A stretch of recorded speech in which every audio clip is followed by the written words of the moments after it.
reunión se da como un avance de esa alianza, digamos, que se está tejiendo con la universidad. Y claro, hay que tomar en cuenta también que la Universidad Boliviana conformaba el Comité de Bioseguridad, que era la instancia donde se solicitaban las aprobaciones de transgénicos. Eso por el decreto que se llama, que aprueba el reglamento de bioseguridad, que fue aprobado en 97. En esa ocasión, cuando se hicieron las primeras solicitudes de soya y de algodón, se aprobó las pruebas de campo, lo que se denominan las pruebas de campo, y luego logramos paralizar durante 8 años, porque fue recién en el 2005 que se aprobó la soya transgénica. Entonces, la universidad cumplió un rol muy importante, porque era el canal de información que nos permitía acceder a la documentación que presentaban los que promovían en los primeros, eran Monsanto, y discutirla, investigarla y discutirla, porque eran tiempos en los que casi nadie manejaba nada sobre el tema de transgénicos. Entonces, atendiendo a ese rol que tuvo la universidad, primero de intercambiar la información, hacerla accesible para quienes no estábamos en esa comisión, y en segundo lugar, finalmente fue la representación de esa facultad, en ese momento el único voto disidente que no firmó la aprobación de la soya transgénica. Entonces hay un rol histórico ahí que nos parecía muy importante que tenga una continuidad, sobre todo dado que ahora el gobierno, el agronegocio está planteando reimpulsar, reconformar ese comité de bioseguridad, obviamente con fines de aprobación. Y hace unos años, creo que fue el 2010, que fueron las únicas reuniones de este comité que se dieron durante la administración de Evo Morales, se intentó cambiar la conformación del comité, se intentó sustituir a la universidad por el Pacto de Unidad. Y, un montón de organizaciones y afines en general que no iban a poder discutir mucho, más los ministerios que normalmente conforman. Entonces, es importante que la universidad muestre también sus capacidades de detección, de análisis, de aporte científico, etcétera, para que esa representación que por ahora sigue, porque en ese momento cuando intentaron cambiar y se hacían las reuniones del Comité de Bioseguridad con las organizaciones del pacto, que no sé si serían todas o cuáles, también hicimos una movida para evitar que se aprobara este reglamento, que ya estaba escrito, ya estaba listo y no se aprobó. Entonces, por ahora continúa el vigente, el del 97, que establece 2 representaciones para la Universidad Boliviana, y es el CUB que define quiénes son. Pues normalmente eran las facultades de Agronomía de La Paz y de Santa Cruz. Bueno, esto es solamente como un preámbulo para poder señalar la importancia que tiene la universidad, y más aún cuando en la reunión de rectorado vimos, por ejemplo, que se acaba de publicar un libro del CELADIS que nos está mostrando la capacidad que ya tenemos instalada aquí en La Paz, en este instituto universitario, para poder hacer detección ya no cualitativa, que es lo que hacemos con las tiritas, sino detección de laboratorio con PCR y además de cualquier producto. Entonces, tenemos la dificultad que para hacer la detección con las tiritas tenemos que comprar el específico para harina, el específico para grano, y es solo cualitativo. Entonces tenemos altas capacidades, y esas capacidades y toda esa potencialidad, digamos, que puede tener el encuentro de la sociedad con la universidad en atender esas demandas y en promover un debate realmente técnico, es lo que nos ha movido, y esperamos, y bueno, dada la presencia de ustedes, vemos que hay una respuesta muy importante. Muy pocos conocen la historia de la producción ecológica en Bolivia, que no data solamente de hace unos 5 o 10 años, sino estamos remontando a mucho más tiempo, ¿no? Entonces, un poquito la presentación va a ir a eso y avanzando para que no, yo sé que el tiempo es muy importante. Nos vamos a remontar, por ejemplo, en las culturas andinas, ¿no? Tanto aymaras, quechuas, de zonas altas, de zonas bajas, ¿no? Donde tenían una lógica de trabajo y de relación con la naturaleza. Todos sabemos, ¿no es cierto? Pero eso, ¿qué tiene que ver con producción ecológica? ¿Ya?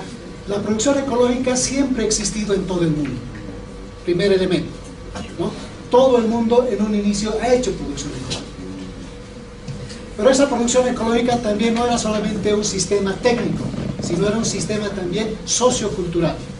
Un poquito vamos a remontar, digamos, cómo se hacía la agricultura ecológica en las culturas andinas.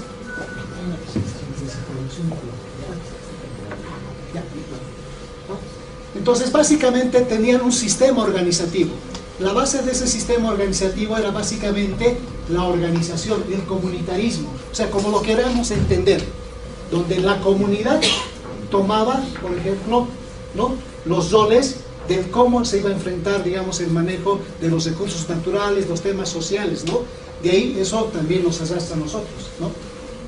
En base a esas relaciones sociales al interior de las comunidades, que inclusive han logrado conformar varios aylus, marcas, ¿no?, como lo conocemos ahora, se planificaba el cómo se va a intervenir en el sistema, ¿no? Tanto el tema agrícola, por ejemplo, se identificaban áreas solamente para cultivo, áreas para pastoreo, áreas para recolección, ¿no es cierto? Estamos hablando una lógica de manejo integral, ¿no?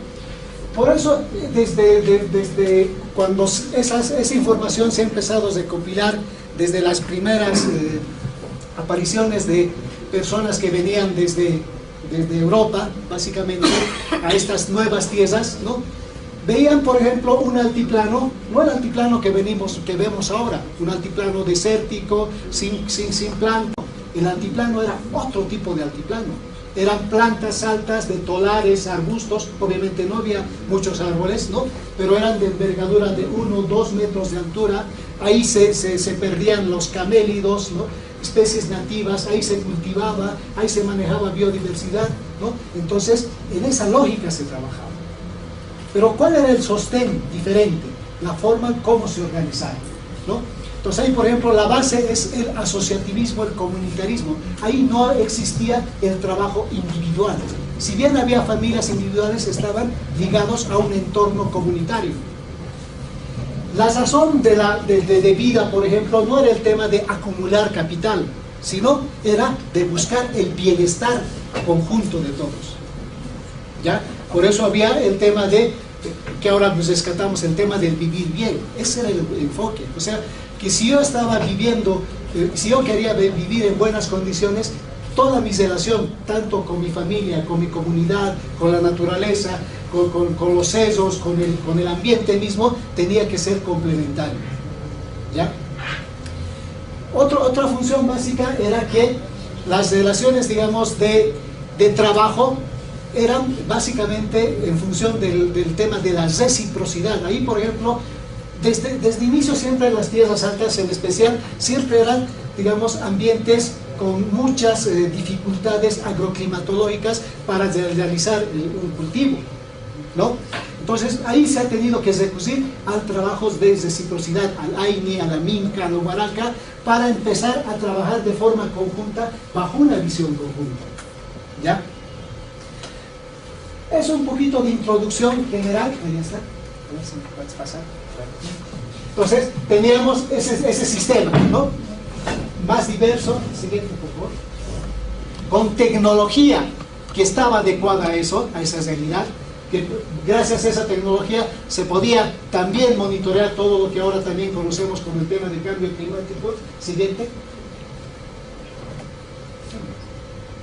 Y lo que les decía, un dibujo, ¿no?, del altiplano, muy biodiverso, donde tenemos plantas silvestres cultivadas, domesticadas, de todo tipo, ¿no? Y básicamente lo que estamos hablando es esto, ¿no? Tenían una visión cosmocéntrica de vivir, mejor dicho, de vivir en armonía con la naturaleza. ¿Qué ha pasado frente a este sistema? Ha habido, digamos, en este caso, la introducción de una nueva lógica de visión de vida, ¿no? Una visión del occidente antropocéntrica con otra lógica de concebir la vida. Lo que ustedes muchas veces han tenido, ¿no? Una visión donde el hombre se siente rey, ¿no?, amo de la naturaleza, amo del planeta, que puede hacer o deshacer, ¿no? Básicamente ese modelo promueve el individualismo, lo privativo, o sea, lo privado, ¿no? Hay la lógica de la explotación, hay el tema de la jerarquización, siempre tiene que haber uno arriba, otro abajo, ¿no? Nos tienden siempre a ser competitivos, tienden a generar modelos, digamos, muy homogéneos, como el tema de los monocultivos, ¿no? Es dialéctico, ¿no? Es desintegrador, especializado. No estoy cuestionando que está mal, ese es el pensamiento, ¿no es cierto? Es lineal y ascendente, solo tenemos el tema del desarrollo, ¿no? Bajo esta otra lógica que se manejaba en los IUs, en las marcas, las comunidades, que hasta hoy día persiguen. Y eso hoy en día lo llamamos el vivir bien o lo que queremos conseguir. Siguiente, por favor. Esta lógica ha empezado a cambiar, como les decía, desde la colonia. Gente con este otro pensamiento occidental, con esa lógica, ha empezado paulatinamente a cambiar la lógica de los compañeros, de los hermanos, de todo, no solamente Bolivia, de todo el mundo, ¿no? ¿Por qué? Porque su lógica, ¿cuál era? Por ejemplo, cuando los españoles, franceses, ingleses han venido a colonizar las nuevas tierras, ¿cuál era? El tema de la explotación, ¿no? El tema de la explotación, sacar riqueza, entonces estaban siempre en esa lógica de la explotación, ¿no? Y normalmente los cultivos, los recursos que se manejaban en nuestros territorios estaban siempre ligados a temas socioculturales, ¿no es cierto? Y una forma de olvidar también era empezar, digamos, a cuestionar ese tipo de alimentos. Por ejemplo, se satanizaba la quinoa, se satanizaba la llama, ¿no? Como alimentos no aptos, no aptos para el consumo, era para los pobres, era para los indígenas. No, lo que nosotros estamos trayendo desde la otra visión, que son las vacas, que son el trigo, que es el arroz, todo eso es la modernidad, es lo bueno, ¿no? Entonces, se dan cuenta, desde la colonia, desde las primeras incursiones han empezado a cambiar esta lógica de pensamiento por una lógica de afuera. Con la república, si bien ha habido digamos, que se llama, los que ya vivían aquí han tomado ya el poder, porque más antes todas las riquezas iban hacia los otros países. Entonces, esa lógica no ha cambiado mucho. Seguía la lógica de la explotación, de cada vez restringir a los cultivos nativos, ¿no? Y seguir fomentando lo introducido. Pero desde el punto de vista ecológico, ¿qué pasa eso? Si yo tengo un ambiente equilibrado, si yo introduzco una especie, una planta animal, vegetal, una lógica, digamos, sociocultural diferente, el mismo hecho de intervenir a ese ecosistema, lo estoy desequilibrando, ¿no? Imagínense cuántos años de desequilibrar este sistema. Lo mismo con la reforma agraria. Está evidentemente, los campesinos han recuperado la propiedad de su tierra, pero el concepto se seguía el otro. Seguían con las vacas. Eso no quiere decir que hoy día está mal, ¿no? Estamos viendo cómo la lógica va cambiando. Y con el tema del acceso al mercado, ¿no? También se ha fomentado no los productos nativos, sino los productos siempre introducidos, papa, trigo, maíces ya mejorados bajo otra lógica. Entonces, siempre ese pensamiento andino de vivir bien, permanentemente hasta hoy en día está siendo excluido, ¿no? Por eso en muchas comunidades, cuando ahorita se va a decir, ¿qué quieres producir? Se dice, yo quiero producir papa, pero no la papa nativa, la papa introducida. ¿Qué quieres producir? Yo quiero una vaca. Entonces, muchas veces en el mismo pensar ya se ha olvidado todo este proceso. Por eso es un poquito de reflexión, el por qué, de dónde viene y cómo tenemos que generar esta lógica, y eso hoy en día se conoce como producción ecológica. ¿Bien? Y por eso en diferentes lugares, bajo esa lógica de explotación, ¿no? Tenemos suelos que están totalmente desertizados. En Bolivia, no sé, ¿no? Más del 40-50%, Nadiví debe saber, ¿no? Están en proceso de desertización fatal. ¿Todo por qué? Porque el modelo que nos ha introducido desde la colonia hasta hoy en día está degradando no solamente el ecosistema, sino la biodiversidad, el conocimiento local, y eso hoy en día nos enfrenta a problemas de salud, de medio ambiente, climas, todo eso es factores. Siguiente.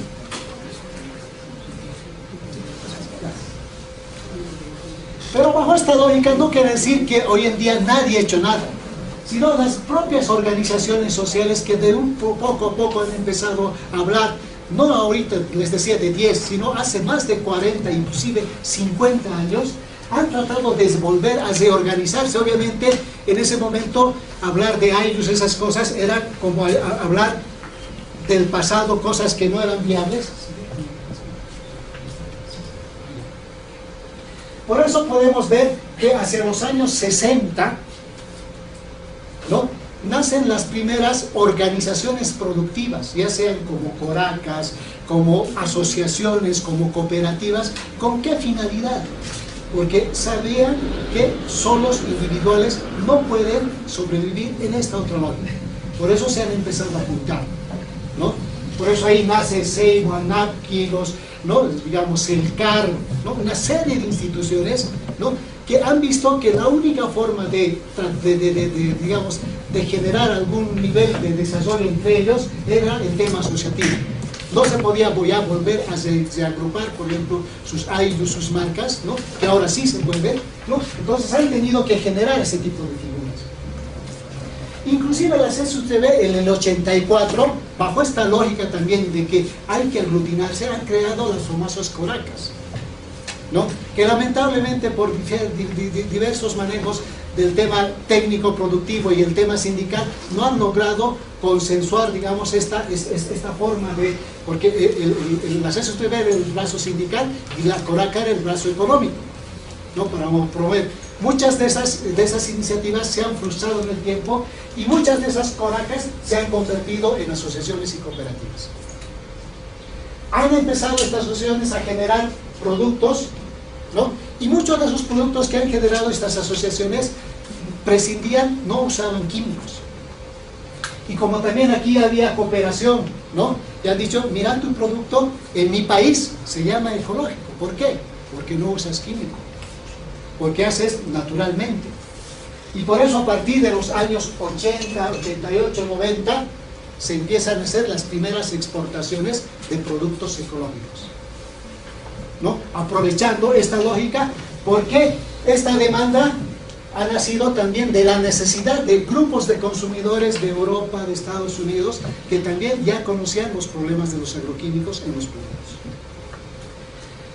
Estas mismas organizaciones, así grandes, han visto que solos no pueden generar también varios cambios, porque tenían todo un entorno que no les apoyaba eso. Por ejemplo, cuando se iba al gobierno, a cualquier institución, se decía, mira, yo estoy haciendo, no, tú no estás en mi política. Han tenido que generar sus propios brazos de asistencia técnica, de cooperación, que hoy en día las conocemos como OPEP, CIOE, ¿no? ¿Para qué? Para empezar a trabajar conjuntamente y así empezar a trabajar y enfrentar sus problemas que empezaban a tener.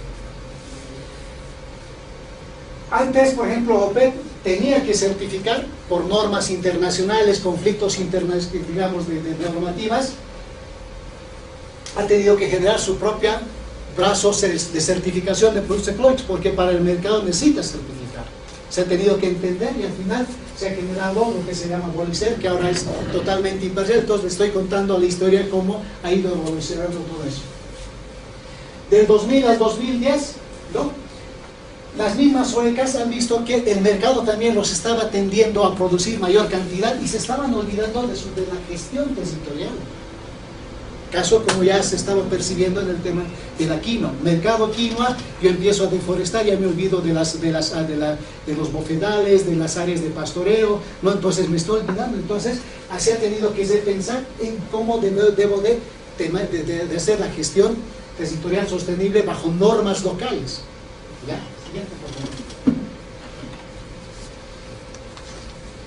El 2000, después de un evento, los de AOPEP, les recuerdo también, se ha dicho, este tipo de procesos no solamente, ¿por qué solamente lo trabaja el productor? ¿Y dónde están los otros sectores? El gobierno, el consumidor, las universidades. Por eso, dentro del plan estratégico de la OPEP se ha dicho, a partir del 2000, OPEP tiene que impulsar el movimiento de la agricultura, ¿no?, agroecológica en Bolivia, para integrar. A partir de eso, mediante la OPEP se han empezado a desarrollar diferentes convenios con la CSUTV, con AMAC, todos esos, porque también formaban parte del proceso. con las universidades, con los ministerios, todo eso, para empezar, porque esta ya no había sido una tarea solamente del productor, había sido toda una forma de vida, ¿no? Como ahora se plantea, donde todos los actores deben de estar participando de forma activa. Y se requería una política, una ley que fomente esto, que en Bolivia no existía. Por eso en 2003 se plantea una ley para productos orgánicos, una ley para huecas, una ley que vaya aglutinando todo este movimiento, pero que le fortalezca desde el punto de vista gubernamental. También se ve que la certificación que se ha creado con Bolicer, que es de tercera parte, no era la más adecuada para el mercado nacional. Se genera una certificación o una pseudo certificación alternativa que ahora sigue trabajándose, pero para mercado local. Porque si bien aquí hay mucha producción ecológica, pero también hay gente que disfraza un producto y a nombre de ecológico también lo trata de vender, ¿no? Y el consumidor es engañado. Eso ocurre en el mercado. Después del 2005, recién el gobierno, ¿no? Que en la transición antes de Evo Morales, entonces se genera la primera normativa, el decreto 28558 de fomento a la producción ecológica, que en otros países lo han tenido desde los años 90-95. Se propone volver este decreto supremo en ley, el 2006, una de las primeras leyes que saca el gobierno para fomentar la producción ecológica, y se aprueba una política para el fomento de la producción ecológica, ¿ya? Y en 2007 se crea inclusive un plan nacional de fomento de la producción ecológica. Pero ¿qué ha pasado? 2006, 2015. Siguiente. Hoy en día tenemos una constitución política donde nos dice vivir bien, ¿se dan de cuenta? Pero vivir bien ¿con qué sistema de producción? Ecológico. Y así lo manda la ley. Tenemos un plan nacional de desarrollo que te dice la producción agropecuaria en Bolivia tiene que priorizar la producción ecológica. Porque no es solamente producir para un grupo, sino es para producir para el bienestar de toda la sociedad. Y ahí se han empezado la ley de la madre tierra, lo mismo, sistemas amigables con el medio ambiente o con la madre tierra. ¿Eso qué son? Es producción ecológica o agroecológica, como se quiere entender. Y así podemos ver que hay muchas normativas ahora, ¿no? Y donde tal vez falta generar estas propuestas, programas y proyectos, ¿no? Porque la política está bien, la ley está bien, los enunciados están bien, pero eso tiene que operativizarse en algo concreto. De muchas formas hecho, pero esta parte es lo que menos se está trabajando. ¿Siguiente? ¿Y bajo qué lógica se ha planteado, por ejemplo, reuniones cuando se estaba haciendo, por ejemplo, la Constitución, ¿no? Hemos tenido que participar en diferentes eventos? ¿Qué les decía? De los 190 más países que existen en Bolivia, en el mundo, 15 son reconocidos como megadiversos. ¿Pero qué es eso? No es solamente diversidad natural biológica, las ecorregiones, las áreas protegidas, no. Eso se ha conservado gracias a que existe conocimiento y tecnología que han logrado mantener esa biodiversidad. Y está a base de también una diversidad cultural de los pueblos originarios que han mantenido ese conocimiento. Y estos no han sido apoyados. Más bien, gracias a la dinámica que se ha generado en Bolivia, se han logrado mantener, imagínense, desde la colonia hasta estos tiempos. Y hoy en día, por ejemplo, en nuestras comunidades eso lo llaman sumajcamaña, ¿no? El vivir bien, y tal vez bajo su traducción para el occidente eso le llaman desarrollo sostenible, sustentable, las concepciones que se quieren generar, ¿no? Pero produciendo y consumiendo productos ecológicos sanos y nutritivos. Esa es la base. Para eso tienen que intervenir productores, universidades, gobiernos, consumidores, toda una lógica que estén apuntando a eso. ¿Sí? Y ahí es el desafío, por ejemplo, de nuestro país, convertir la visión, la cosmovisión del vivir bien en una que esté dentro de la estructura del Estado. Entonces, ¿cómo se va a hacer eso? ¿Promoviendo lo transgénico? No creo. Es promoviendo siempre lo agroecológico o lo que vaya ligado a eso. Siguiente pregunta. ¿Y qué es un modelo que se ha querido construir? Siguiente pregunta. Son unidades, empresas productivas sostenibles. ¿Qué es eso? Siguiente. Son organizaciones de base comunitaria indígena de consumidores, pero organizados. Lo que estamos ahorita en este momento, ¿no? ¿Bajo qué lógica? Que tengamos un enfoque social de reciprocidad, solidaridad, equidad de género. Eso tiene que estar en nuestra forma de organización y nuestra forma de pensar. Donde también se trate de establecer la relación cultural, espiritual con la naturaleza, con el prójimo. Siguiente. Promoviendo el manejo productivo agroecológico amigable con el medio ambiente. Siguiente. Pero también generando recursos. No podemos pensar en sistemas que sean no sostenibles económicamente. Tienen que generar ingresos, pero esos se tienen que distribuir con equidad, usando tecnologías tradicionales y agroecológicas que van apuntando a eso. Siguiente. Entonces, uno más atrás. Uno más atrás. Y eso es lo que apunta toda la legislación, la política del Estado que actualmente dice. O sea, construiremos esos modelos. Este es el modelo que queremos. ¿Y dónde están esos modelos? Siguiente, por favor. Por ejemplo, con esos modelos, en el tema del cacao, con sus dificultades que existen, realmente se ha visto que generan. Que hay que restablecer algunos aspectos, sí. Siguiente. Lo mismo ha evolucionado la quinoa. Siguiente. Y un poquito me va a sentar en el tema de la ley, porque creo que también esta también es una gran deficiencia. Nadie conoce exactamente qué es esta ley, qué se concibe, porque esta ley no ha sido hecha por una persona, un consultor, sino se ha hecho de forma participativa, juntando los productores, las certificadoras, las universidades que en ese momento trabajábamos, o sea, tratar de trabajar de forma conjunta. ¿Pero qué dice? Promover la producción ecológica, ¿cómo? Mediante un sistema de fomento, promoción, y para eso se ha conformado el Consejo Nacional de Producción Ecológica. En un principio quería ser comité, no, tiene que ser consejo, porque un consejo es percedero en el tiempo, o sea, siempre va a existir, que está conformado por 4 ministerios, ahora me han dicho que hay más ministerios. El desarrollo agropecuario, que ahorita ha cambiado, planificación para el desarrollo, Ministerio de Relaciones Exteriores, Cancillería, producción y microempresa, creo que es de economía rural ahora, y las universidades mediante la CV, o sea, ya existe el instrumento. La parte privada, la OPEP, la CSUCB, los colonizadores, los interculturales que se llaman ahora, la Cámara Nacional de Exportadores, ¿no? Y la CONFEAGRO, que también son los grandes exportadores, porque también no es una lógica solamente de trabajar para los pequeños, sino también es un interesante negocio, pero de forma sostenible. ¿Cuál es su función?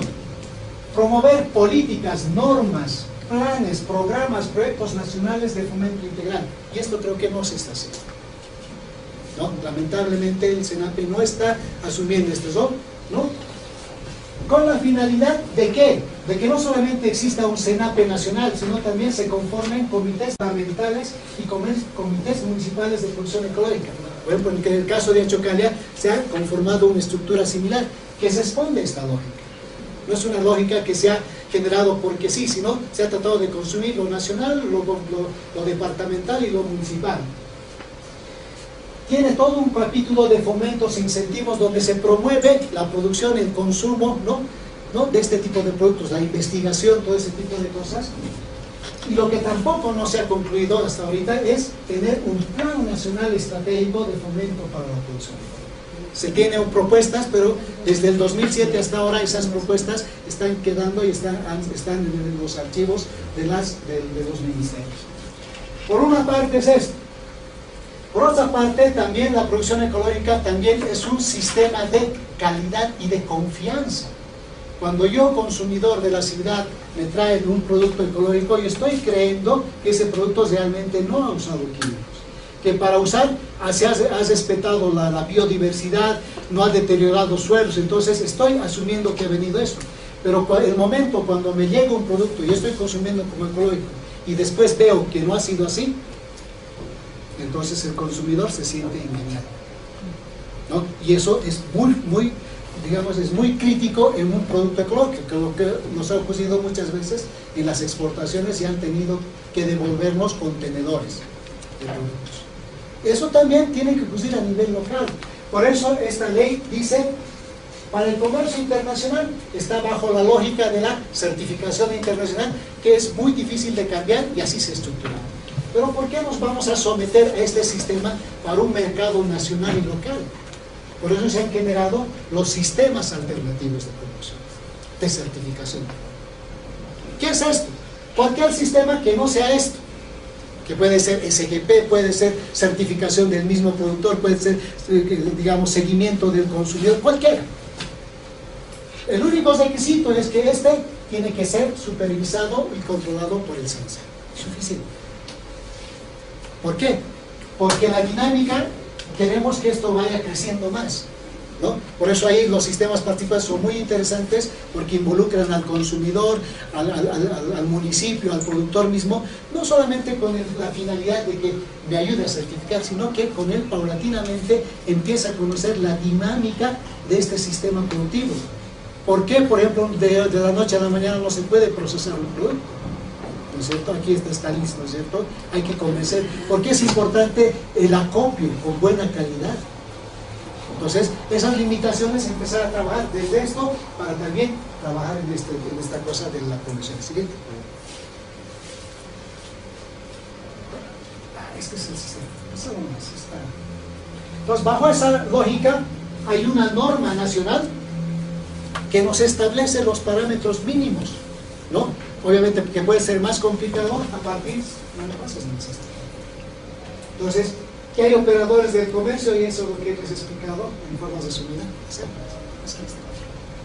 ¿no? Y al final, bajo esta lógica, tiene que existir una fiscalización del ente regulador, que en este caso el SENASAC, que tiene que fiscalizar tanto la producción, la comercialización, ¿no? Y la certificación de productos. En este momento, por ejemplo, hay mucha preocupación de muchos consumidores, ¿no? Porque aquí nomás en el mercado Rodríguez ya muchos productos se venden como ecológicos. ¿Serán ecológicos? Si no se toma también algunas acciones en esto, puede ser que a futuro el mismo consumidor, nosotros digamos, algo ecológico es lo mismo que cualquier otro producto. Perdamos la confianza en ese tipo de producto. Bueno, por eso siempre esto tiene que estar ligado. Siguiente. Disculpad, no le he quitado el control. Y con eso se puede usar el sello. En esto nos pararemos. ¿Qué es la producción ecológica? Por ejemplo, hay mucho debate. Por ejemplo, muchos dicen producción ecológica, agroecología, producción sostenible. Otros hablan ecoproducción, amigable con eso. O sea, este tema de debate también se ha hablado a nivel internacional. ¿Y qué se ha quedado?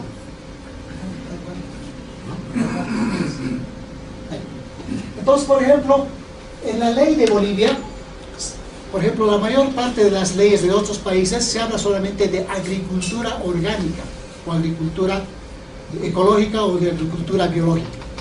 Aquí en Bolivia le hemos colocado producción ecológica. ¿Por qué? Porque queremos que todo lo que se hable, digamos, agroecología, ¿no? Biodiversidad, todo eso, es el manejo sostenible de una unidad integral, donde puedas, muchos de estos recursos lo vas a poder procesar para vender, ¿no? ¿Por qué solamente vas a obtener productos? Porque también se obtienen servicios. Puedes obtener agrícolas, pecuarios, de la biodiversidad, transformados, artesanías, agriculturas. Esta parte falta normal, por ejemplo, ¿no? Pero la visión de la ley es eso. Y también de servicios, ¿no? Ahorita se habla de servicios de ecoturismo, ambientales, pero ligado a una sola normativa. De modo que el manejo integral de esta unidad, cualquiera sea, me pueda dar esa alternativa de ofertar productos y servicios, como en este momento se está generando. Pero bajo esta lógica pueda obtener un sello y un mecanismo de diferenciación ambiental. ¿Sigue? Esto lo pasamos. ¿Sigue?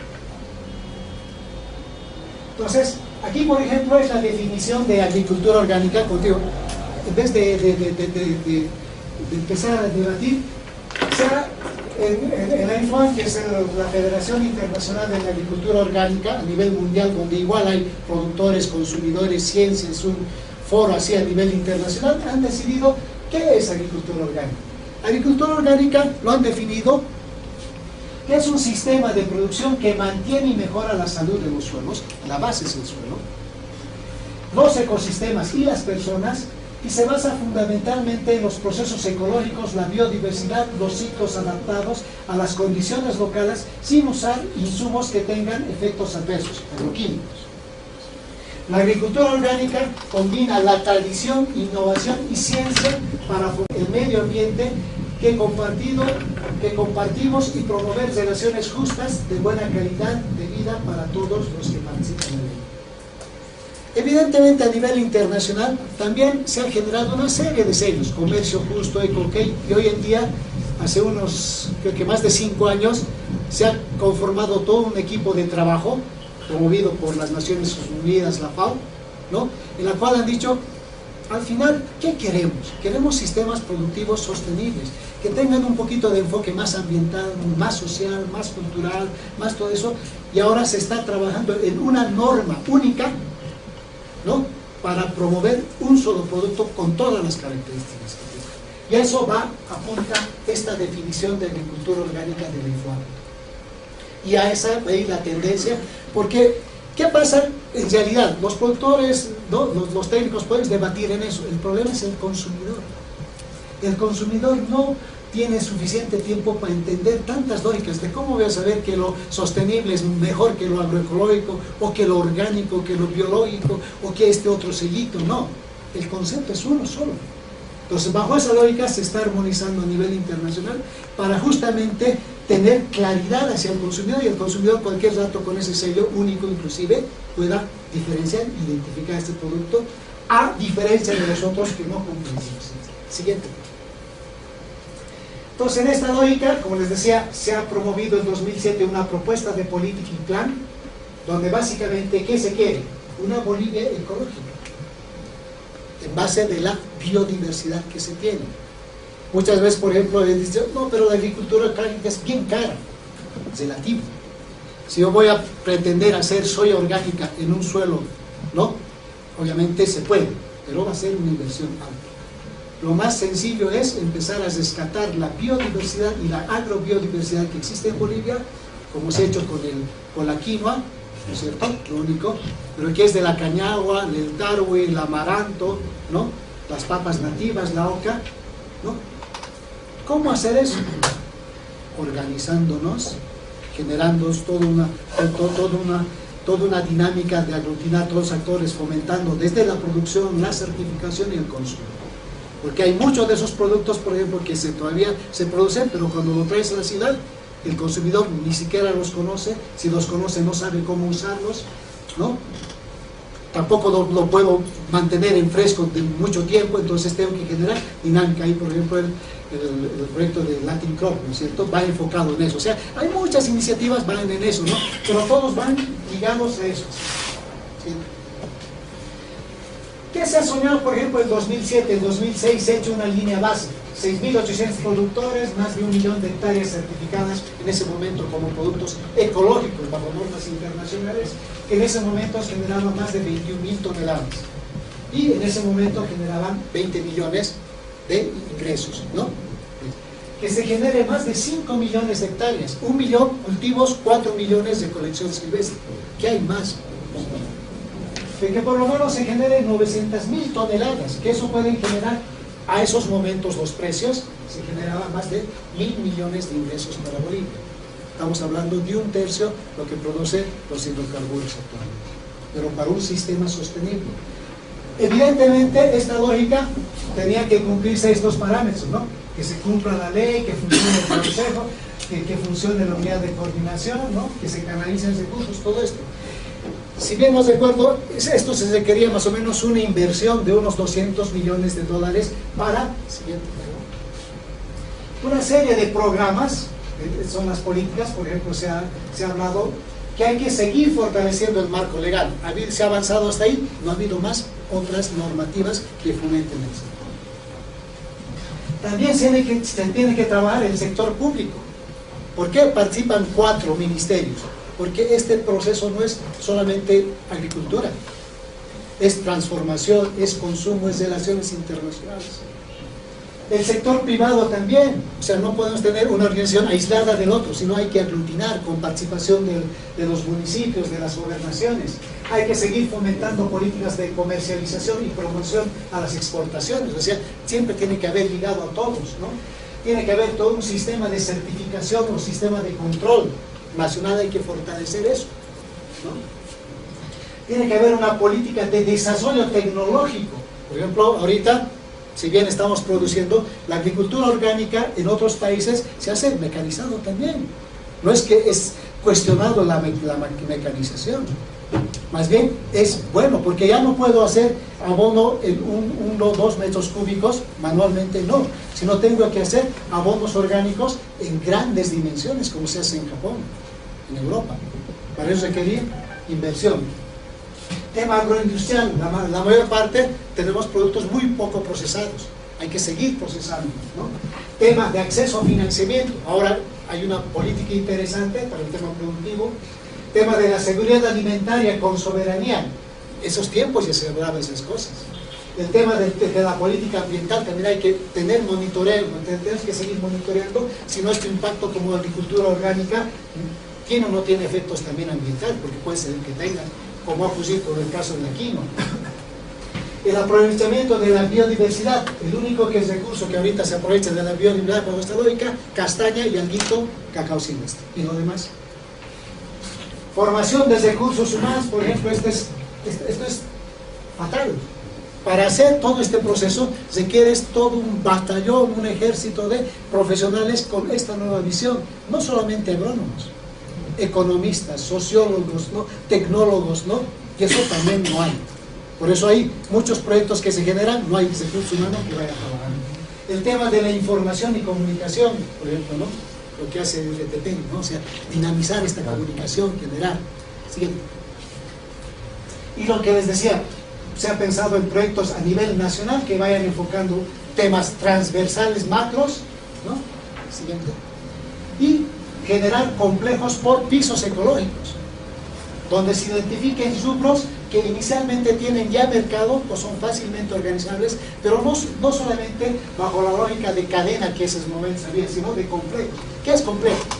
Ese producto, si bien es el líder que inicia, sea capaz de sus excedentes también de distribuirse para fomentar los otros rubros, de la manera integral como se plantea en la producción económica, tanto el altiplano, valles, trópico seco, trópico húmedo y el Chaco. ¿Sí? Y ahí están las proyecciones de las generaciones de... Y el único que en este momento que he visto que ha tomado estas 50, pero no ha sido por influencia de que ha habido una política, sino ha sido por una dinámica, ha sido la quinoa. Porque justamente a los tiempos han coincidido. Mercado interesante, faltaba poco un proyecto de quinoa, ha empezado a generar recursos humanos que han empezado a entender la certificación, han empezado a organizar. 2006 se ha generado una tecnología para beneficiar la quinoa, que antes apenas se podía beneficiar 800 toneladas, se ha pasado a más de 2.500 toneladas por año, entonces ha dinamizado. Acceso a financiamiento y los demás se han quedado, ¿no? Pero se dan de cuenta que se puede. Y esta es la lógica de biodiversidad que a futuro, ese es el planteo, aprovechando todos estos. Esto no quiere decir excluyendo las áreas, ¿no? Entonces, más bien siendo integrales. Y aquí, este es lo que yo creo que falta dinamizar, es el SENAPE, que es la función de articular tanto el sector público y privado para, mediante la unidad de coordinación, para trabajar con municipios, gobernaciones, departamentales, para que vayan con todos los sectores. Yo creo que ahí estamos fallando. Este consejo que se ha creado no está cumpliendo ese rol. Y eso es básicamente un rol que lo lideriza el gobierno, pero también nosotros como otros actores tenemos que impulsar que se mantenga ese nivel. Sí. Y articular de modo que estas iniciativas tengan su vinculación en toda la obra. Y ahí en esta proyección, por ejemplo, hay más de 2 millones de agricultura tradicional o familiar, o lo que queremos llamar, que pueden entrar en esta lógica. ¿Qué les falta? Capacidad de organizarse, facilitarle, darles recursos para que se promuevan el tema de la certificación. CPTC, por ejemplo, ha generado una tecnología para aprovechar las tierras áridas. Hay tierras que están totalmente abandonadas con este sistema de producción. Se puede inclusive empezar a recuperar, pero produciendo una quinoa orgánica. No estamos hablando de las tierras que tienen ahorita fertilidad, sino las que ya han sido totalmente degradadas. Y las más de 21 áreas protegidas que tienen más de 17 millones de hectáreas, ¿no? De ahí por ejemplo les decía unas 4 millones, que son básicamente las áreas de amortiguamiento, las que están alrededor, para mantener realmente esa diversidad en su estado.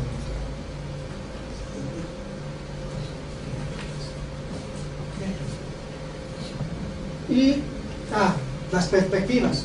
Cada vez el mercado de productos orgánicos sigue creciendo, hay crisis, le afecta un poco, pero sigue creciendo, a diferencia de los mercados convencionales. No estoy hablando ni siquiera de los transgénicos, que apenas crecen el 1 o 2% anual frente a un promedio de crecimiento mundial de los productos, no solamente internacional, también aquí en Bolivia, de 20%.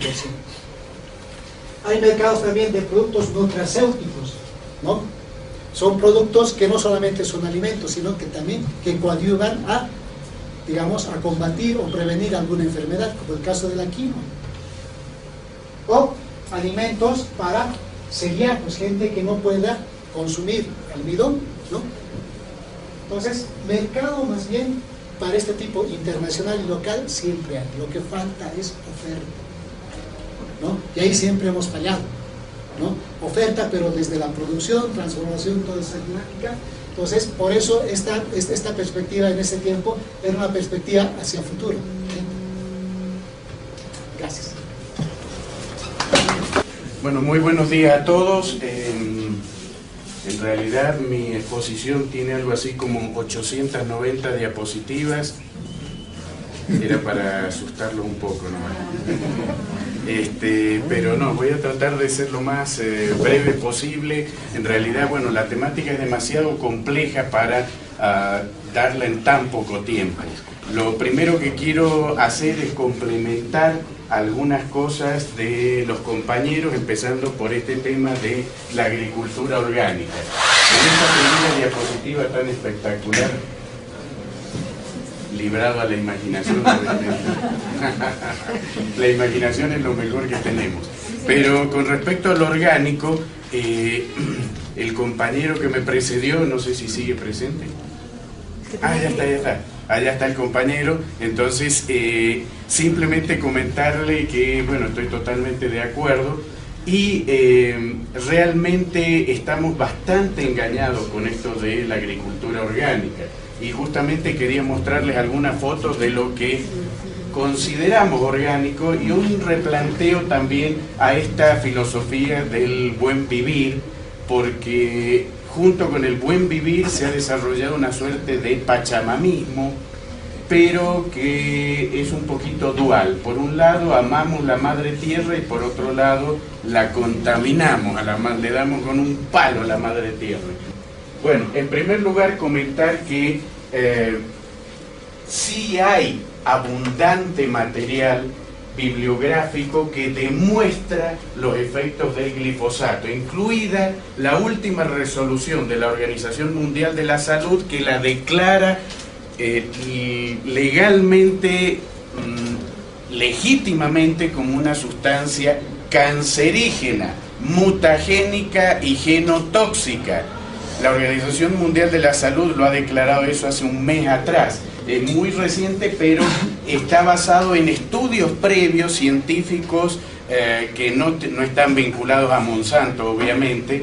Y también hay que ver que Francia, por ejemplo, el año pasado también le ganó un juicio a Monsanto, en el cual Monsanto, todos ustedes saben que declara que el glifosato es biodegradable.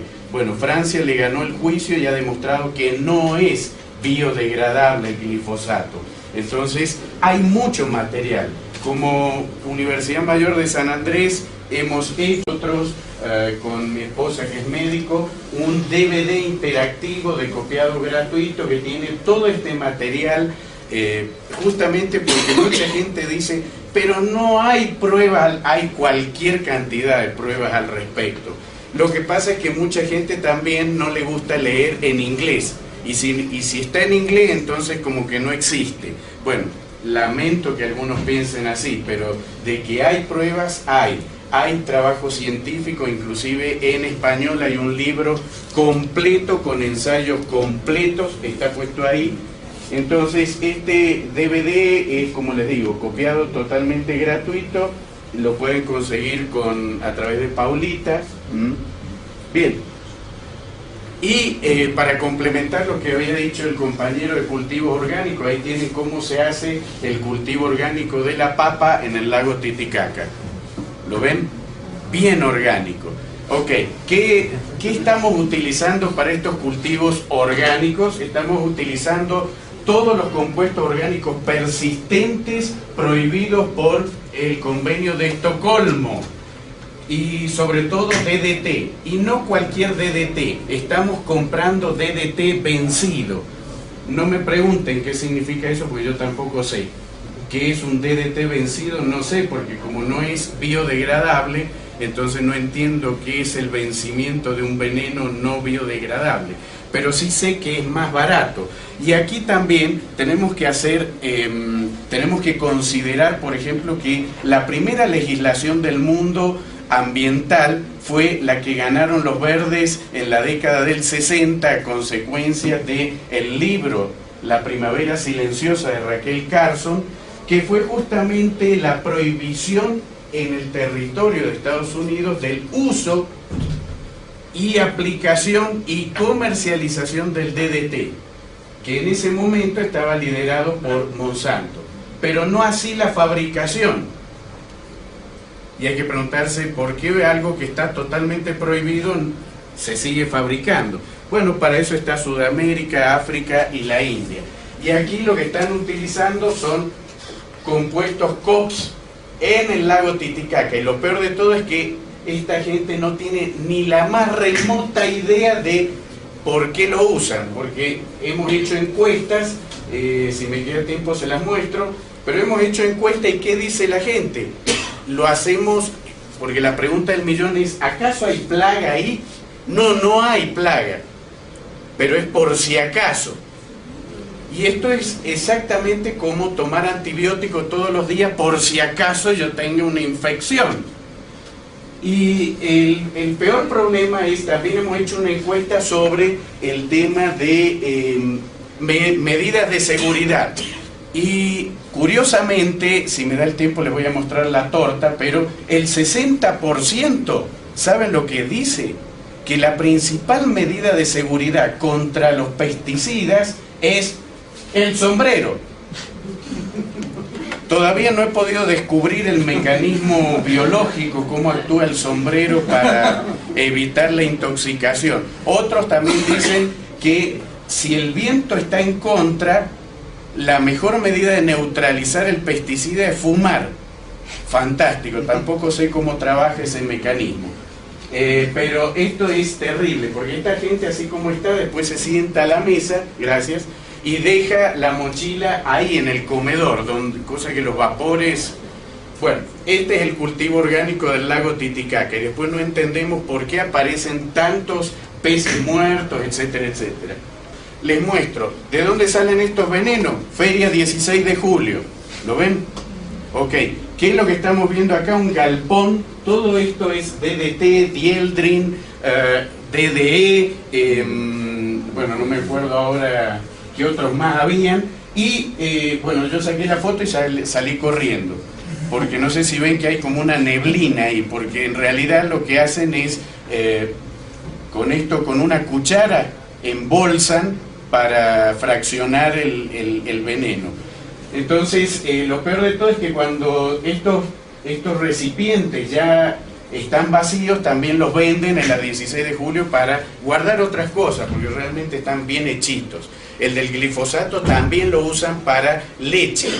Y todos ustedes saben que el plástico es imposible sacarle los restos de lo que contiene. Entonces, los recipientes de plástico de glifosato deberían quemarse, deberían descartarse. Pero bueno, ahí está. El conocimiento que tiene esta gente lo estamos viendo aquí. Y si ustedes se fijan, todos los compuestos que están aquí son COPS. Esto es lo que se está utilizando en los cultivos orgánicos del lago, por si acaso. Y acá está acá no, a ver, equipos de protección, acá lo tienen. Sombreros, fantástico. No utilizan 26%, si suman el 43 con el 26, fantástico. Overol 6%, o sea, casi nadie usa overol. O sea, no solo es el tema de lo orgánico, es también el tema de el impacto o la educación ambiental que hay al respecto, que la podemos ver aquí. Alguno tomó curso de capacitación, ninguno 60%. Sobre medio ambiente 17, sobre plaguicidas 17. O sea, estamos muy mal, compañeros, aquí. Bien, pero hoy, por ejemplo, donde se habla de que el compañero también habló de la erosión en el altiplano, lo cual es totalmente cierto. Gracias a esa erosión es que tenemos la gran inmigración hacia el alto. Esa ciudad ha crecido tanto por la inmigración del abandonar tierras que ya no son productivas del altiplano y venir al alto, ¿correcto? Y en el lago Titicaca todavía se sigue produciendo carne vacuna y leche. Lo que tenemos que preguntarnos es, si ya no hay pasturas, entonces, ¿cómo funciona el mecanismo? Y el mecanismo funciona porque el ganado vacuno está subvencionado por el lago. ¿A través de qué? Totora. Y la totora, todos ustedes saben que es una planta descontaminadora. Lo que mucha gente no sabe es, o mejor dicho, la mayoría de la gente cree que la totora es algo parecido a Harry Potter. Entonces, hace magia en el agua y desaparecen los metales pesados y los COPs. Claro, pero no es tan así. Lo que hace la totora es incorporar al parénquima los metales pesados y los COPs, y después eso se lo dan a la vaca. Ahora lo ven, y la vaca es la que actúa como un bioacumulador, y después eso va a la leche y a la carne. Y el que está en la punta de la pirámide no es el águila pescadora, son los seres humanos. Entonces, toda esa descontaminación que hace la totora pasa por una etapa de bioacumulación en la vaca y después nosotros, el efecto boomerang, que creemos que somos muy astutos contaminando el lago con todo esto. Alternativas ecológicas, porque muchas veces los pobladores o en estas charlas me dicen, bueno, pero ¿y cuál es la alternativa ecológica para el cultivo orgánico? Y ahí también tenemos que hacernos una pregunta clave. La domesticación de plantas empezó hace aproximadamente 7.000 años, no sé si es así, Pedro, corregime, más o menos. Un poco más. ¿Cuánto? 10.000. ¡Wow! Bueno, mejor todavía el dato de Pedro. Me encantó. Gracias, Pedro. 10.000 años. El DDT tiene menos de 200 años de historia. Entonces la pregunta del millón es, ¿qué hacía el hombre durante 10.000 años para combatir las plagas? ¿O se quedó 10.000 años esperando que llegue el DDT? Algo tiene que haber hecho. Bueno, y ese algo es justamente el control de plagas. Esta foto me encantó. Si las ranas se extinguen, usted lo notará. Claro que sí, claro que sí. Esto es lo que está haciendo Europa. Muchas empresas han dejado de comercializar veneno y han cambiado el comercio de venenos por esto que están viendo aquí. Biólogos e ingenieros ambientales están estudiando los controles biológicos autóctonos sin traer especies foráneas. ¿Para qué? Para controlar las plagas. Entonces han diseñado casas específicas para distintos tipos de aves que hacen ese control biológico, como podemos ver aquí, cajas nido incluso para control biológico en edificios, ciudades, cultivos ecológicos. Y bueno, y la pregunta del millón aquí es, ¿realmente son efectivos estos controles biológicos? Y aquí tenemos que dar cifras. tenemos que dar estudios reales. Acá lo que estamos viendo, por ejemplo, es la ruta de la soya y allá hay un camión soyero.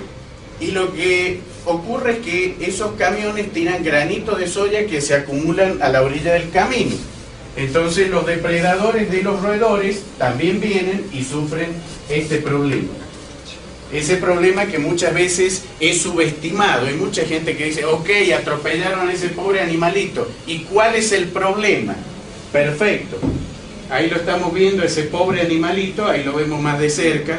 ¿Cuál es el problema? Ahí lo tenemos. Ese animalito que acaban de ver es una lechuza de los campanarios, Tito alba. Ok, ¿qué significa un animal menos de estos? Ahí lo tienen. A lo largo de su vida, una lechuza consume 11.000 roedores. ¿Cuántos granos consume 11.000 roedores? 13 toneladas de cultivo. Entonces, yo elimino una lechuza porque la enveneno con todas estas porquerías de veneno que estoy echando, y una lechuza eliminada son 13 toneladas de cultivo que yo pierdo. La fuente, acá está, Handbook of the Bird of the World. Hay estudios, compañeros, no hay que cerrarse tanto, hay estudios científicos, hay bibliografía a patadas. Lo que pasa es que muchas veces no sabemos dónde buscar, dónde encontrar, pero está.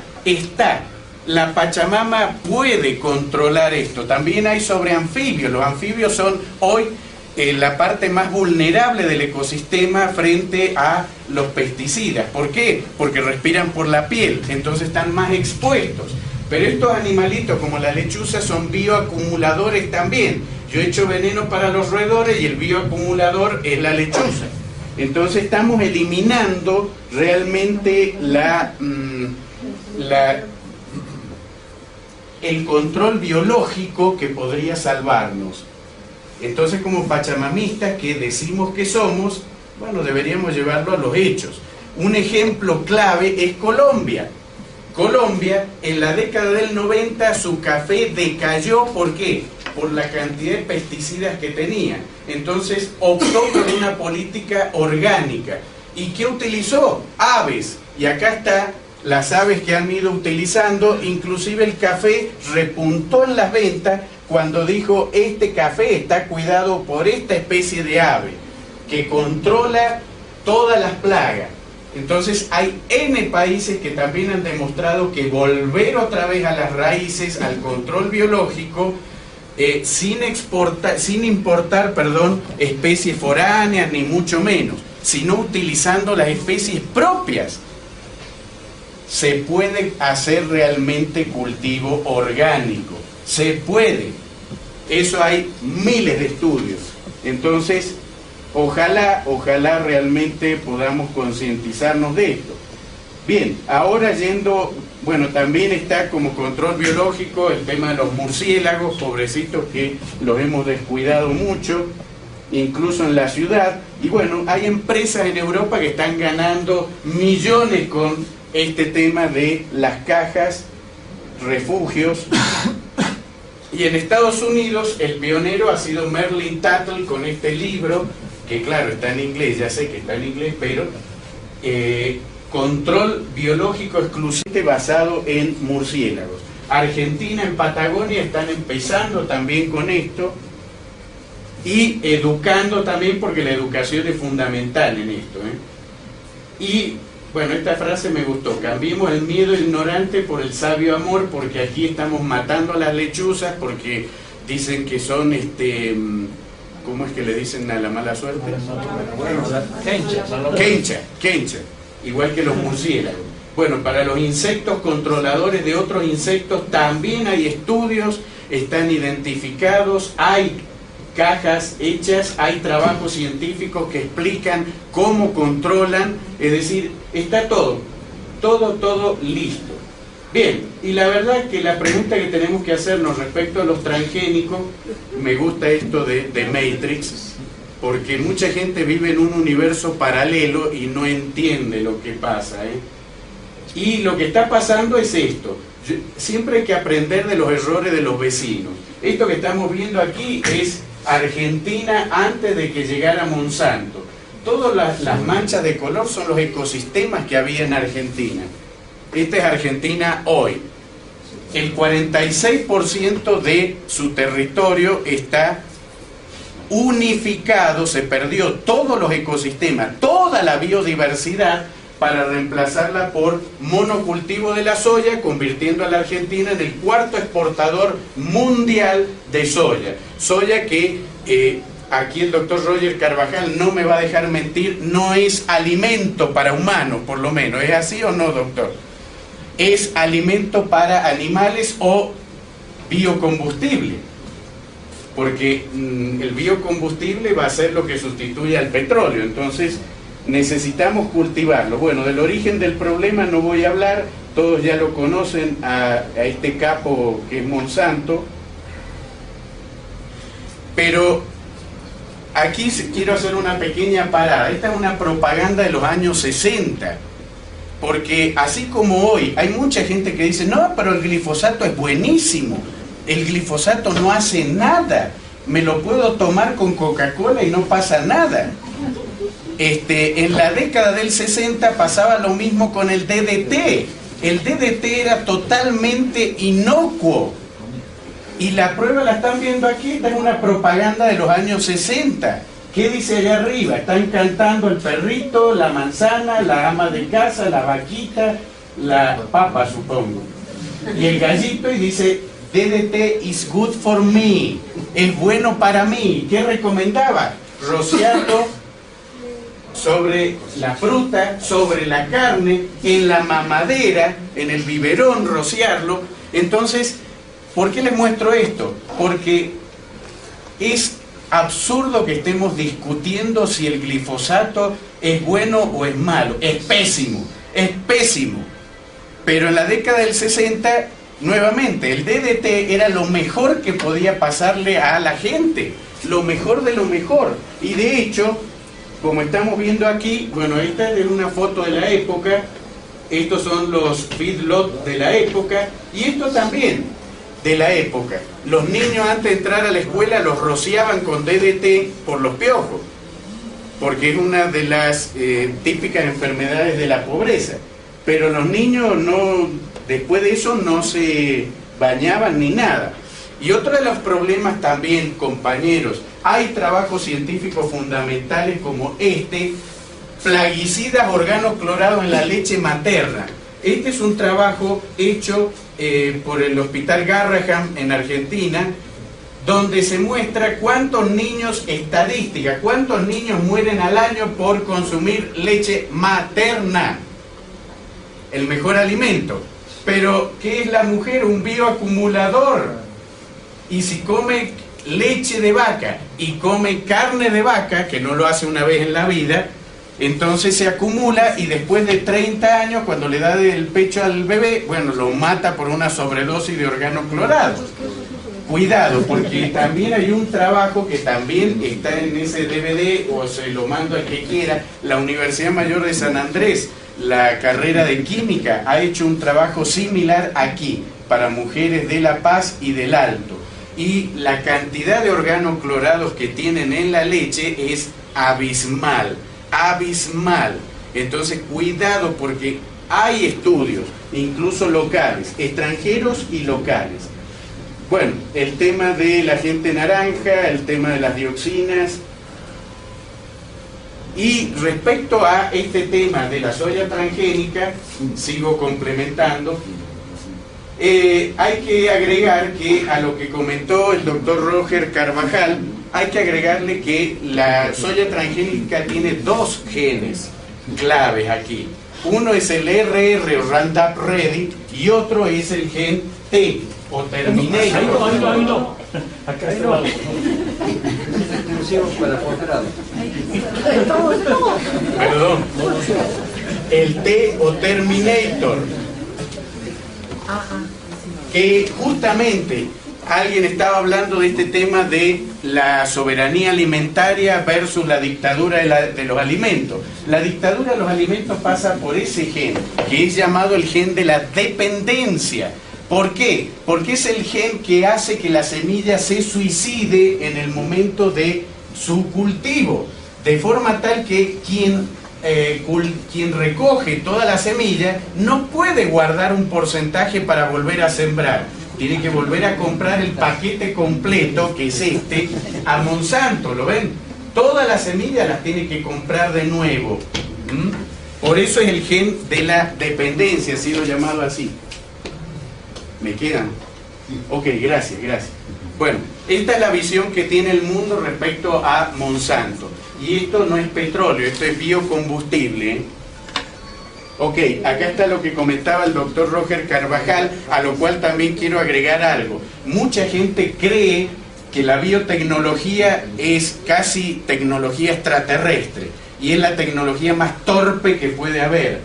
No hay una tijera para decir, voy a cortar este gen entre el codón 250 y el codón 261. No existe esa tecnología. Entonces, si yo quiero transferir el gen T, que es este, de una cadena de ADN, yo no puedo, porque también hay mucha gente que me dice, pero en las películas se ve que en un microscopio, ningún microscopio puede ver el ADN. Bueno, el electrónico sí, pero si yo lo estoy viendo en el microscopio electrónico es porque ese ADN está metalizado y muerto, ¿correcto?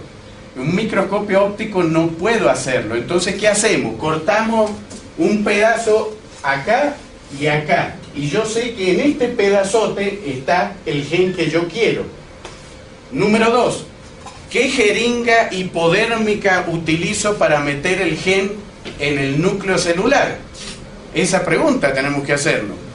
Y ese es otro conflicto más, porque la única jeringa hipodérmica que conocemos para inyectar un gen de un lado al otro es algo como esto. Este es el T4, un virus. Esa es la jeringa hipodérmica. Entonces el virus también pasa de lo suyo. Entonces no solo están el gen Terminator y el Roundup Ready, están estos genes que no sabemos qué cuerno codifican estos genes, qué efectos pueden provocar. Pero no hay, o sea, no es solo el gen, es un chorizo de genes que se transfieren. Por eso pasa eso. Que además yo quiero aclarar que incluso en Latinoamérica hay varios investigadores independientes que han repetido esa experiencia y han demostrado que es tumoral el consumo de transgénicos. Bueno, el Roundup famoso, que ya sabemos que no es biodegradable y ya sabemos que la Organización Mundial de la Salud ha declarado que es genotóxico y cancerígeno. Entonces eso ya no puede estar sujeto a discusión. Bueno, el Terminator también ha sido incorporado al maíz, como podemos ver ahí, junto con el gen BT, que ya lo aclaró el doctor Roger Carvajal, del Bacillus turgidus, que es el que codifica para su propio insecticida. Y miren qué bonito, yo he rescatado algunas caricaturas también. Esta es de Ecuador. Vinieron unos hombres altos y nos dieron alubias. Podéis comerlas, pero no plantarlas, nos advirtieron, porque son estériles. Así podemos seguir ayudándolos. Qué lindo cuentito, ¿no? Que nos vienen a ayudar con ese cuento. Bien. Y también quiero coincidir, bueno, esta también es muy interesante, pero léanla ustedes. Quiero coincidir con el hecho de que el glifosato es un biocida, no solo es herbicida, mata absolutamente todo. Semillas transgénicas, el gen de la dependencia. Me encantó esa caricatura. Monsanto, déjanos darte una mano. Qué bueno. Hay un trabajo científico clave de un agrónomo norteamericano que fue el que evaluó todos los efectos del glifosato y demostró que mata absolutamente toda la biodiversidad del suelo. Por eso los agrónomos le llaman el efecto maceta, porque el suelo, cuando muere la biodiversidad que tiene, se vuelve compacto, duro, como pasa cuando en una maceta mueren las plantas. Han visto que queda un cascote, y el suelo debería tener una estructura espongiforme. Bueno, este trabajo demuestra, como le digo, todos los efectos del glifosato en el suelo. Entonces hay hay trabajos científicos para todo esto. Esto también me encantó, esta es una caricatura que salió en Argentina. Ahí hay dos gauchos que, como pueden ver, son mutantes, ¿ven? Es decir, ya sufrieron los efectos del glifosato. Lo que es el progreso, ve a mi hijo la cosecha libre de plagas y maleza. Qué raro que el patrón no venga nunca. Es un problema que está pasando aquí también. El que sabe lo que hace el glifosato no compra tierras, las alquila, porque sabe que de aquí a 10 años eso no sirve más.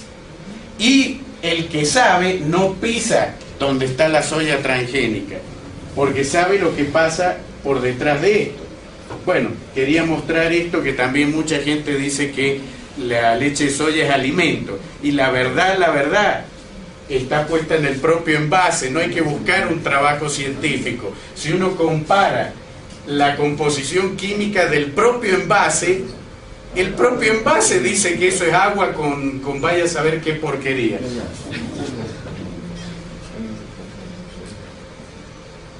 Bueno, acá está.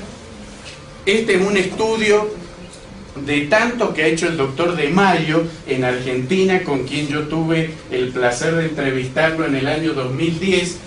¿Y quién es el doctor De Mayo? El jefe de cirugía infantil del Hospital Provincial de Pediatría y director del proyecto Uso de Agrotóxicos y Malformaciones.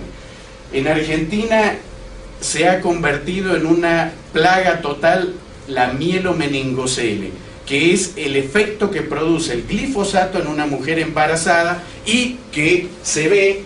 Estas son todas fotos del doctor De Mayo.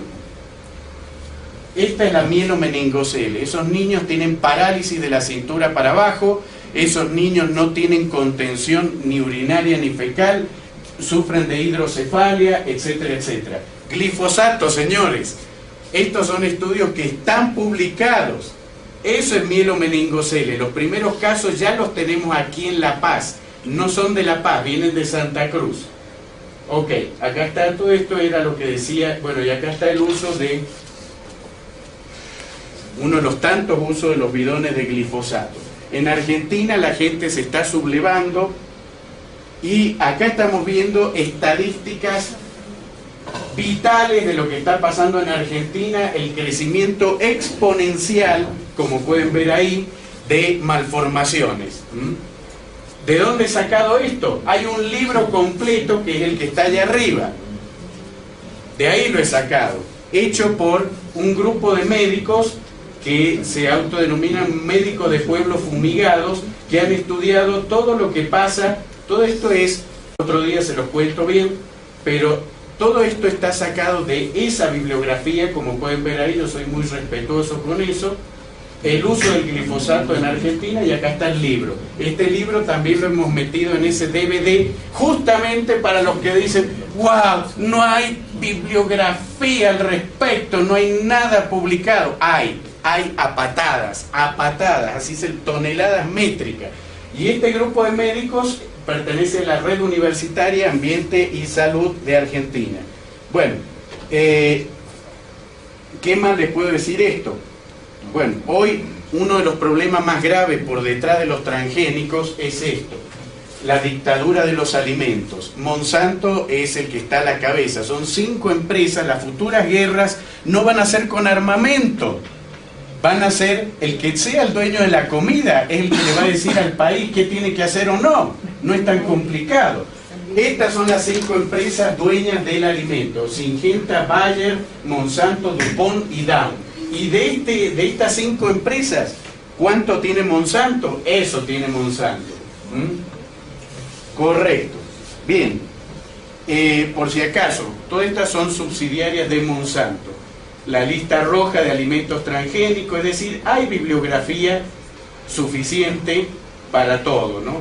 La ley 144 también, no me acuerdo si es el artículo 9 o el 18, ya no me acuerdo cuál es, que dice que todos los alimentos transgénicos tienen que tener un sello que indique que es transgénico, para que la gente tome la decisión de decir: compro esta porquería o no. Igual que el cigarrillo.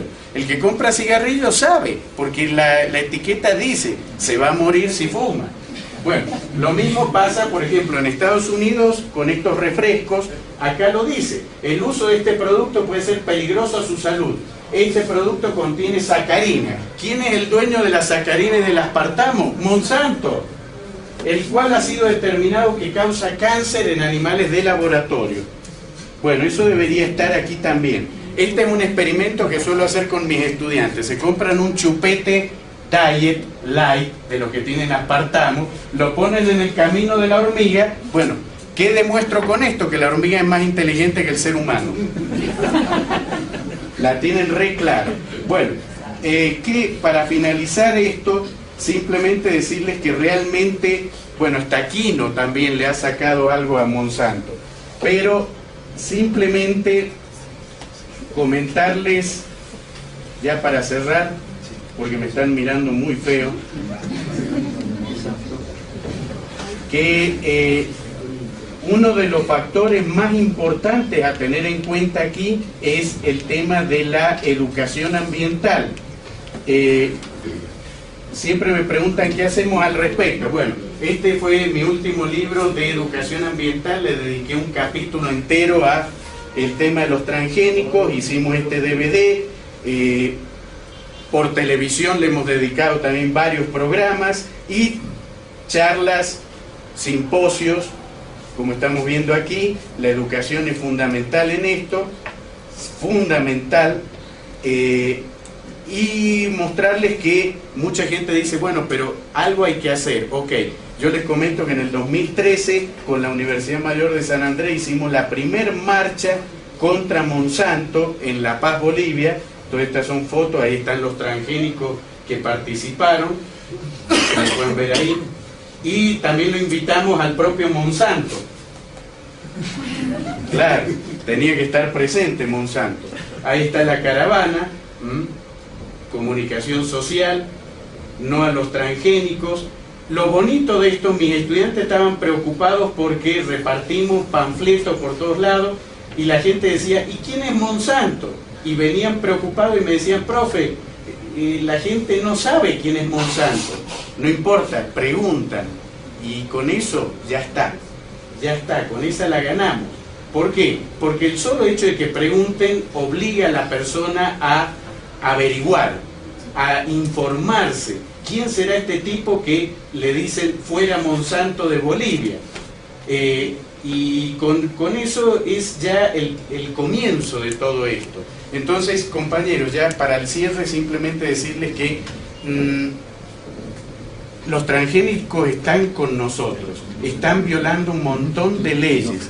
La 144 es un arma de doble filo, como ha sido narrada, pero curiosamente la 144 se contrapone a la ley 300, se contrapone a la Constitución Política del Estado, con lo cual también viola la pirámide de Kelsen, etcétera, etcétera. Eso amerita un estudio aparte, pero simplemente decirles que están. Simplemente decirles que ya no podemos dudar de que son malos para la salud. ¿Son buenos para la economía? Absolutamente, absolutamente. Pero, por ejemplo, en Argentina han generado pobreza porque el minifundio fue cambiado por el latifundio, mecanizado totalmente, generando mucho desempleo, mucho hambre. La verdura hoy en Argentina vale más cara que el oro. ¿Por qué? Porque todos los terrenos donde antes se sembraba verdura, ahora hay soya. Las vacas ya no son lo que eran porque tienen gusto a soya, porque se las crían feedlot y se las alimenta con soya. Y la mayor parte de esa soya, al igual que en Bolivia el 92% de lo que se produce se exporta. Es decir, que no tiene nada que ver con la soberanía alimentaria, ni comida, ni nada por el estilo. Y para cerrar, compañeros, Bolivia hoy todavía tiene soberanía alimentaria y la está perdiendo a razón de 60.000 hectáreas año. Es lo que se desmonta de biodiversidad amazónica, que puede dar 1000 veces más dinero que la soya, lo que pasa que no sabemos el cómo, y estamos perdiendo territorio boliviano porque de esas 60.000 hectáreas que perdemos al año, no vamos a recuperar nada. Bueno, muchas gracias.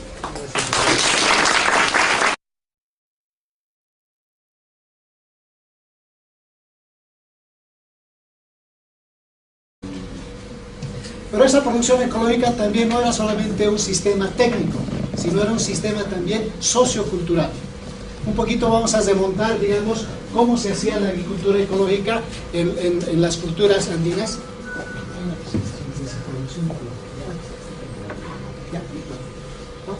Entonces, básicamente tenían un sistema organizativo. La base de ese sistema organizativo era básicamente la organización, el comunitarismo, o sea, como lo queramos entender, donde la comunidad tomaba, por ejemplo, ¿no?, los roles de cómo se iba a enfrentar, digamos, el manejo de los recursos naturales, los temas sociales, ¿no? De ahí eso también nos arrastra a nosotros, ¿no? En base a esas relaciones sociales al interior de las comunidades, que inclusive han logrado conformar varios ayllos, marcas, ¿no?, como lo conocemos ahora, se planificaba el cómo se va a intervenir en el sistema, ¿no? Tanto el tema agrícola, por ejemplo, se identificaban áreas solamente para cultivo, áreas para pastoreo, áreas para recolección, ¿no es cierto? Estamos hablando una lógica de manejo integral, ¿no? Por eso, desde cuando esa información se ha empezado a recopilar, desde las primeras apariciones de personas que venían desde Europa, básicamente, a estas nuevas tierras, ¿no?, veían, por ejemplo, un altiplano, no el altiplano que vemos ahora, un altiplano desértico, sin plano. El altiplano era otro tipo de altiplano. Eran plantas altas de tolares, arbustos, obviamente no había muchos árboles, ¿no?, pero eran de envergadura de 1 o 2 metros de altura. Ahí se perdían los camélidos, ¿no?, especies nativas, ahí se cultivaba, ahí se manejaba biodiversidad, ¿no? Entonces, en esa lógica se trabajaba. Pero ¿cuál era el sostén diferente? La forma en cómo se organizaba, ¿no? Entonces ahí, por ejemplo, la base es el asociativismo, el comunitarismo. Ahí no existía el trabajo individual. Si bien había familias individuales, estaban ligados a un entorno comunitario. La razón de vida, por ejemplo, no era el tema de acumular capital, sino era de buscar el bienestar conjunto de todos, ¿ya? Por eso había el tema que ahora nos rescatamos, el tema del vivir bien. Ese era el enfoque. O sea, que si yo estaba viviendo, si yo quería vivir en buenas condiciones, toda mi relación, tanto con mi familia, con mi comunidad, con la naturaleza, con los sesos, con el ambiente mismo, tenía que ser complementario, ¿ya? Otra función básica era que las relaciones, digamos, de trabajo eran básicamente en función del tema de la reciprocidad. Ahí, por ejemplo, desde inicio siempre las tierras altas en especial, siempre eran, digamos, ambientes con muchas dificultades agroclimatológicas para realizar un cultivo, ¿no? Entonces ahí se ha tenido que recurrir a trabajos de reciprocidad, al AINI, a la MINCA, a la Huaraca, para empezar a trabajar de forma conjunta bajo una visión conjunta, ¿ya? Es un poquito de introducción general. Ahí está. A ver si me puedes pasar. Entonces teníamos ese sistema, ¿no?, más diverso. Siguiente, por favor. Con tecnología que estaba adecuada a eso, a esa realidad, que gracias a esa tecnología se podía también monitorear todo lo que ahora también conocemos como el tema del cambio climático. Siguiente. Y lo que les decía, un dibujo, ¿no?, del altiplano muy biodiverso, donde tenemos plantas silvestres cultivadas, domesticadas, de todo tipo, ¿no? Y básicamente lo que estamos hablando es esto, ¿no? Tenían una visión cosmocéntrica de vivir, mejor dicho, de vivir en armonía con la naturaleza. ¿Qué ha pasado frente a este sistema? Ha habido, digamos, en este caso, la introducción de una nueva lógica de visión de vida, ¿no? Una visión del occidente antropocéntrica con otra lógica de concebir la vida.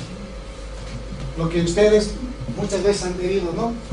Una visión donde el hombre se siente rey, ¿no?, amo de la naturaleza, amo del planeta, que puede hacer o deshacer, ¿no?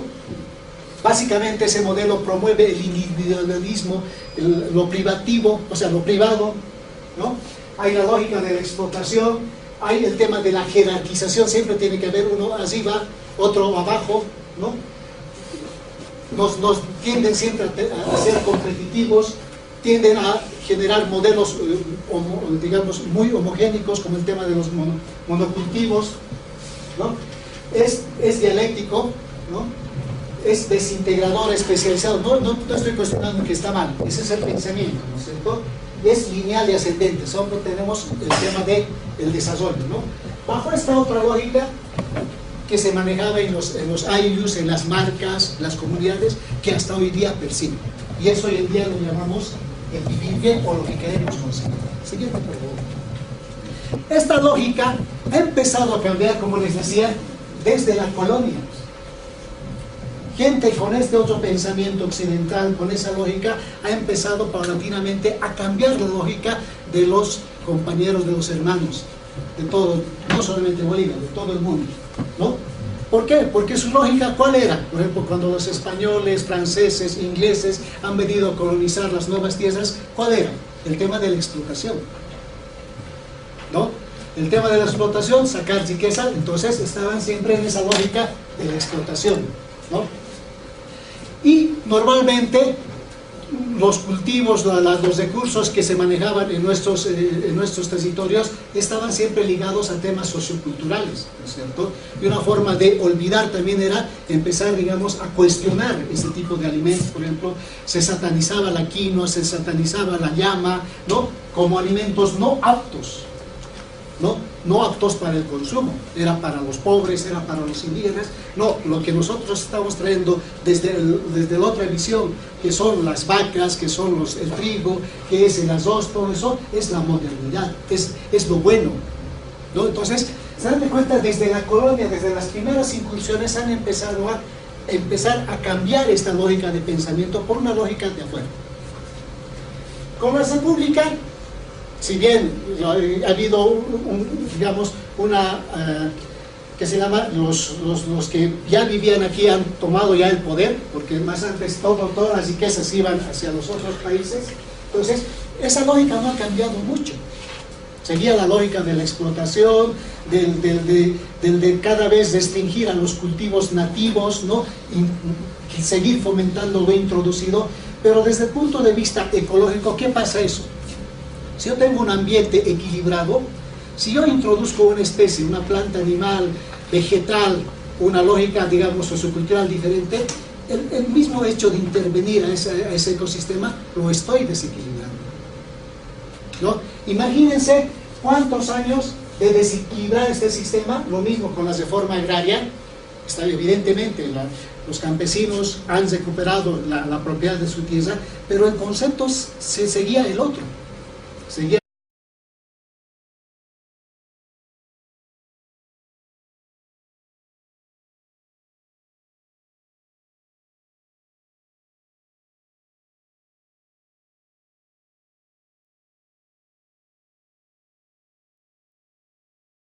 Esta reunión se da como un avance de esa alianza, digamos, que se está tejiendo con la universidad. Y claro, hay que tomar en cuenta también que la Universidad Boliviana conformaba el Comité de Bioseguridad, que era la instancia donde se solicitaban las aprobaciones de transgénicos. Eso por el decreto que se llama, que aprueba el reglamento de bioseguridad, que fue aprobado en 97. En esa ocasión, cuando se hicieron las primeras solicitudes de soya y de algodón, se aprobó las pruebas de campo, lo que se denominan las pruebas de campo, y luego logramos paralizar durante 8 años, porque fue recién en el 2005 que se aprobó la soya transgénica.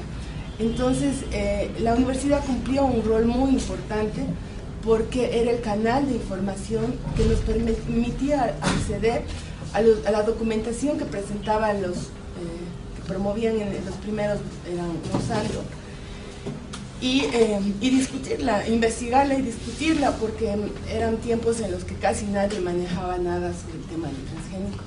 Entonces, atendiendo a ese rol que tuvo la universidad, primero de digamos, intercambiar la información, hacerla accesible para quienes no estábamos en esa comisión, y en segundo lugar, finalmente fue la representación de esa facultad en ese momento el único voto disidente que no firmó la aprobación de la soya transgénica.